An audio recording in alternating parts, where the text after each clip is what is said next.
നിങ്ങൾ ഈ കാണുന്ന ട്രീ ട്രീ എന്നല്ല, ഷ്രബും ട്രീ ഒക്കെ ആയിട്ടാണ് പറയണത്.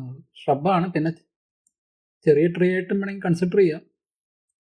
ഇതാണ് ഈസ്റ്റേൺ റെഡ് ബഡ്. ഇത് സ്പ്രിംഗിൽ, ഏർലി സ്പ്രിംഗ് മിഡ് സ്പ്രിംഗിലൊക്കെയാണ് ബ്ലൂം ആണത്. ഫ്ലവേഴ്സൊക്കെ ഭയങ്കര ബ്യൂട്ടിഫുൾ ആണ്.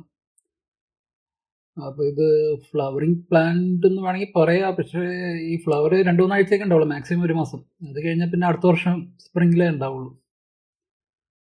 ഇതാണ് ഈസ്റ്റേൺ റെഡ് ബഡ്. അപ്പോൾ ഇതിൻ്റെ ഫ്ലവേഴ്സൊക്കെ ഭയങ്കര ബ്യൂട്ടിഫുൾ ആണ്. ക്യാമറയിൽ അത്ര ജസ്റ്റിസ് വന്നിട്ടുണ്ടെന്ന് തോന്നുന്നില്ല, നേരിട്ട് കാണുമ്പോൾ ഭയങ്കര ഭംഗിയാണ്. അപ്പോൾ ഇത് ഒരുപാട് ഉപയോഗമുണ്ട്. അപ്പോൾ ഇതിനെന്താണ് Swiss army knife of the forest എന്നൊക്കെയാണ് പറയണത്. എന്ന് പറഞ്ഞാൽ ഒരുപാട് ഉപയോഗമുള്ളതുണ്ട്. പിന്നെ ഇത് എഡിബിളാണ്. അപ്പോൾ കൾനറി യൂസ് ഒക്കെ ഉണ്ട്. ഫ്ലവേഴ്സ് ഈ പൂ സാലഡ് ഇതിലൊക്കെ ഉപയോഗിക്കുന്നുണ്ട്.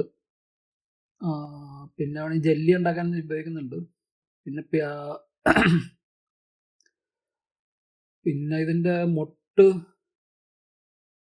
പിക്കിൾ ചെയ്യുന്നുണ്ട്, അച്ചാറുന്നുണ്ട്. പിന്നെ ഇതിൻ്റെ കായ അതും ഉപയോഗിക്കുന്നുണ്ട്, എഡിബിൾ ആയതുകൊണ്ട് ഉപയോഗിക്കുന്നുണ്ട്. പിന്നെ വിറ്റാമിൻ സി ഹൈ ആണ്.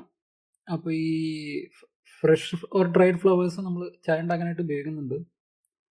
അപ്പോൾ കൂടുതലും നേറ്റീവ് അമേരിക്കൻസ് ഉപയോഗിക്കുന്നത്. ഇപ്പോൾ മെയിൻ സ്ട്രീം അമേരിക്കൻസും ഉപയോഗിക്കുന്നുണ്ട്. പിന്നെ ഇത് കൂടുതലും മിഡ് ഈസ്റ്റ്, സൗത്ത് ഈസ്റ്റ് കോസ്റ്റിലൊക്കെയാണ് കൂടുതലും കാണുന്നത്. അപ്പോൾ പിന്നെന്താണ്, ചെറോക്കി ട്രൈബ്സ് ഇത് മരുന്നായിട്ടും ഉപയോഗിക്കുന്നുണ്ട്. കോൾഡിനും ഡൈജസ്റ്റീവ് എയ്ഡായിട്ടും ഒക്കെ ഉപയോഗിക്കുന്നുണ്ട്. അപ്പോൾ ഈ തൊലിയുടെ ചായയാണ് വൂപ്പിംഗ് ഓഫ് ഫീവറിനൊക്കെ ഉപയോഗിക്കുന്നത്. ഡൈജസ്റ്റീവ് എയ്ഡായിട്ടും ഉപയോഗിക്കുന്നുണ്ട്. പിന്നെ കോൾഡ് റിലീഫിന് infusion of the flowers and stems, അങ്ങനെ കൂടുതൽ. പിന്നെ ലാൻഡ്സ്കേപ്പിങ്ങിന് അതാണ് ഉപയോഗിച്ചിട്ടുണ്ട്. പിന്നെ ലാൻഡ്സ്കേപ്പിങ്ങിനാണ് മെയിനായിട്ട് യൂസ് ചെയ്തുകൊണ്ടിരിക്കുന്നത്. പോളിനേറ്റർ സപ്പോർട്ട് ഉണ്ട്.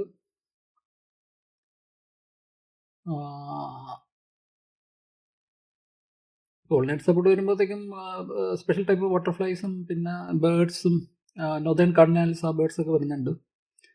പിന്നെ വുഡ് വർക്കിന് അധികം ഉപയോഗിക്കുന്നില്ല.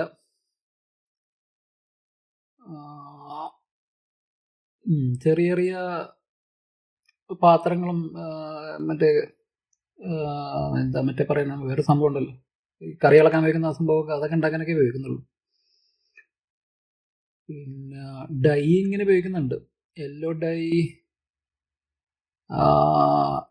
തൊലിയിൽ നിന്ന്, റൂട്ടിൽ നിന്നൊക്കെ ഉണ്ടാക്കുന്നുണ്ട്. അത് വൂളും ഫാബ്രിക്സിനൊക്കെ ഡൈയിങ് പർപ്പസിന് ഉപയോഗിക്കുന്നുണ്ട്, കളർ കൊടുക്കാൻ. പിന്നെ ഈ ചെറിയ ബ്രാഞ്ചസ് ഒക്കെ പണ്ട് കൊട്ട ഉണ്ടാക്കാനൊക്കെ ഉപയോഗിക്കുന്നുണ്ട്. ഇപ്പം അധികം ഉപയോഗിക്കുന്നത് കണ്ടിട്ടില്ല. ഇതൊക്കെയാണ് നല്ല ഉപയോഗമുള്ള ഒരു പ്ലാന്റ് ഷ്രബാണ്. പിന്നെ ലീവ്സ് എഡിബിൾ ആണ്. ടെൻഡർ ലീവ്സ് ആണ് മെയിനായിട്ട് ഉപയോഗിക്കുന്നത്. അപ്പോൾ ഇത്രയും ബ്യൂട്ടിഫുൾ ആയിട്ടുള്ള ഒരു ഫ്ലവറാണ്. പക്ഷെ സീസണലാണ്. അതാണ് ഇത്, ഇയർ ത്രൂ ഔട്ട് ഉണ്ടാവില്ല.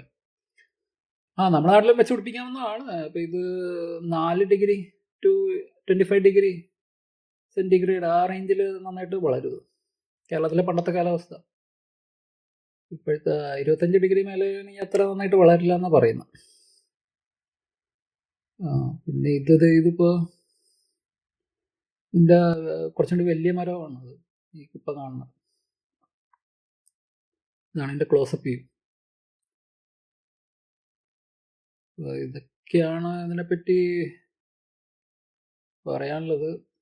പിന്നെ ഇത് ഇപ്പോഴത്തെ ന്യൂജൻ പിള്ളേർ ഇത് ഫോട്ടോഷൂട്ടിനായിട്ട് ഉപയോഗിക്കുന്നുണ്ട്. നല്ല ബാക്ക്ഗ്രൗണ്ട് കിട്ടും. എൻ്റെ കൊമ്പുകളുടെയൊക്കെ ഇടയിൽ നിന്ന് ഫോട്ടോ ഒക്കെ എടുക്കുന്ന നേരത്ത് നല്ല പിക്സ് കിട്ടും.